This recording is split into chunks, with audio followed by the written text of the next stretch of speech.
আসসালামু আলাইকুম রহমতুল্লাহি ওয়া তাআলা ওয়া বারাকাতুহু। প্রিয় দর্শক শ্রোতা, আজকে আবারও একজন আল্লাহ পাকের ওলির সুন্দর একটি কাহিনী নিয়ে এসেছি। শুনে ভালো লাগলে অবশ্যই একটি লাইক এবং কমেন্ট করবেন।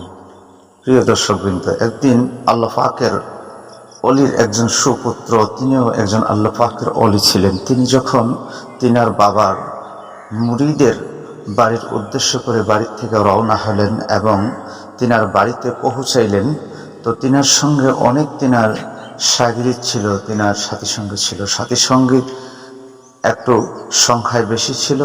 আর যিনার বাড়িতে গিয়েছিল তিনি ছিল খুবই দরিদ্র পরিবারের একজন লোক। তারপরে যখন হুজুর সেই বাড়িতে পৌঁছাইলেন, তো কিছুক্ষণ পরে দেখে যে যেই বাড়িতে তিনি পৌঁছিয়েছে সেই বাড়ির লোকের চোখ দিয়ে জল পড়তেছে, অর্থাৎ অশ্রু পড়তেছে। তখন হুজুর জিজ্ঞাসা করল যে, বাবা তুমি কেন কান্না করতেছ?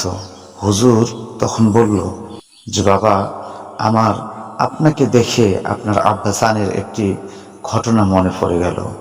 হুজুর মনে মনে ভেবেছিল যে মনে হয় আমি লোক বেশি নিয়ে আসার কারণে আমার এই অবস্থা দেখে হয়তো লোকটি দুঃখ পেয়ে কান্না করতেছে।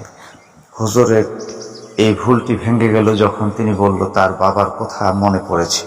তো জিজ্ঞাসা করলো যে আমার বাবার কি কথা মনে পড়েছে? হুজুর তখন বলল যে, বাবা একদিন আপনার আব্বাজান অর্থাৎ হুজুর আমাদের বাড়ি এসেছিল যখন, তো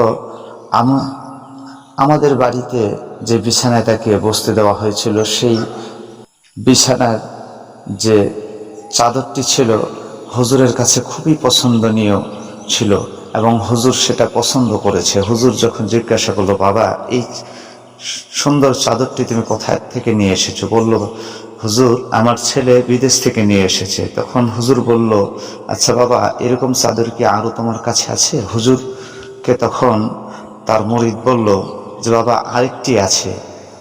তখন হুজুর সে ব্যক্তিকে বলল যে, বাবা এই দুইটি চাদর তুমি কি আমাকে দিতে পারবে? তখন হুজুরের কথা শুনে সে ব্যক্তি বলল যে, হুজুর আমি আমার স্ত্রীকে জিজ্ঞাসা করে আপনাকে বলতেছি।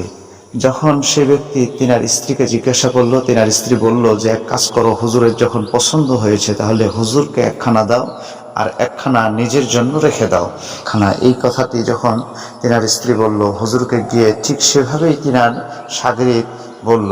বলার সঙ্গে সঙ্গে হুজুর বলল, ঠিক আছে বাবা, আলহামদুলিল্লাহ।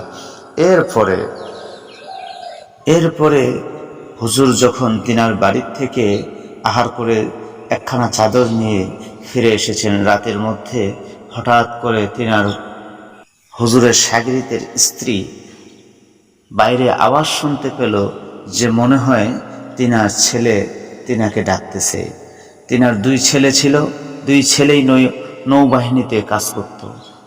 ছেলের গলা শুনে যখন স্বামীকে বলল যে আমি শুনতেছি যে আমার ছেলে ডাকতেছে, তখন তিনার স্বামী বলল যে না, তুমি তো মা, তোমার কানের মধ্যে তোমার সন্তানের আওয়াজ বাজতেছে, এই জন্য মনে হচ্ছে যে তোমার সন্তান ডাকতেছে। না, তারা তো এখনো চাকরিতে আছে, ডিউটিতে আছে। তখন মা আবার ঘুমানোর চেষ্টা করলো। আবার যখন মা ডাক শুনতে পেল, তখন মার আর ধৈর্য ধরল না। তিনি বাইরে এসে দেখলেন যে তিনার একখানা সন্তান, তিনার একটি সন্তান তিনার উঠানের মধ্যে তিনার বাড়ির ভিতরে পড়ে রয়েছে। দেখল অজ্ঞান অবস্থাতেই তিনি রয়েছে। যখন অনেক চেষ্টা করে মাথার মধ্যে পানি ঢালার পরে যখন জ্ঞান ফিরল, তখন সন্তানকে মা জিজ্ঞাসা করল, বাবা তুমি এই অবস্থাতে এখানে কেন, আর কিভাবে তুমি এলে? তখন বলল যে, মা আমরা যখন সমুদ্রে ছিলাম দাদাসহ, তখন হঠাৎ করে একখানা ঝড় আসে এবং আমাদের স্টিমারখানা, আমাদের জাহাজখানা ডুবিয়ে দেয়। এরপরে ঠিক আমরা যখন সবাই ডুবে যাই, ঠিক সেই সময় আমি দেখি যে আমাদের বাড়িতে যে হুজুর আসতো মা, সেই হুজুর একখানা বিছানার চাদর আমার দিকে ছুঁড়ে মারে এবং আমাকে বলে যে তুমি তাড়াতাড়ি করে ধরো। যখনই আমি ওই বিছানার চাদরের কোণখানা ধরি, আমি বুঝতে পারিনি মা যে কেমন করে আমি এখানে চলে আসলাম।